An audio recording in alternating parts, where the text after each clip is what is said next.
war akhyaar aan iska gardarnaade baryahan TikTok ka maqnaa waxa igu maqaalaa meesha TikTok-da inuu furaha ka lumay shalay ilaa maanta waxa raadinayay wax la yiraahdo ciyaal far inay wax u keenaan balse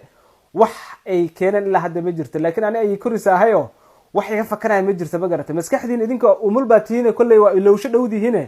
aan maskaxdiin dib u celiye xilli ciyaareedka 2019 2020 ciyaar dhaxmartay ninka la yiraahdo CK iyo Dirisla Cabdi ayaa waxay ku soo dhamaatay 2-1 kadib markii uu champion uu ku noqday halkaas ninka la yiraahdo CK inuu noqdo championka 2019 2020 waxa sabab u ah waa la leeyahay dadka ku xil dheer kadib markii uu authority iska dhaliyay ninka la yiraahdo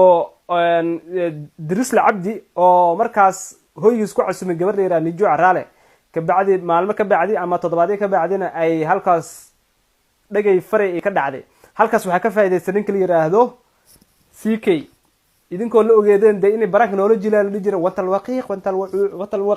Nijo Carale tii isla tii umba haddana socota saaw aragtaa halkaas ciyaarta markay maraysa bilowgii xilli ciyaareedka 2020 ilaa 2021 waxa garoonka diyaaradaha Germany ka soo caga dhigtay gabar la yiraahdo Nijo Carale ayadoo kulankeeda ugu horeysay la yeelatay Shiinachaj ayadoo halkaas de share out loogu sameeyay gabadhi meel ay martay ilaa hadda lama ogo hora ninkii Shiinachaj ah noo sheegay wuxuu nagu yiri ma taqaana Shiinu ku taageer waa tareenka ka tag abo ninkaas qofku salaamay bes waa u dhamaatay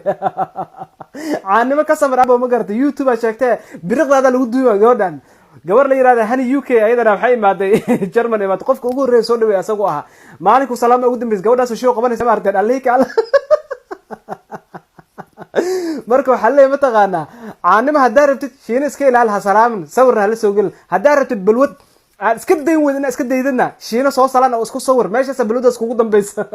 niyeysa bisa maalinka soo tag bisa ma garatay Rawaa Axmed Shiraar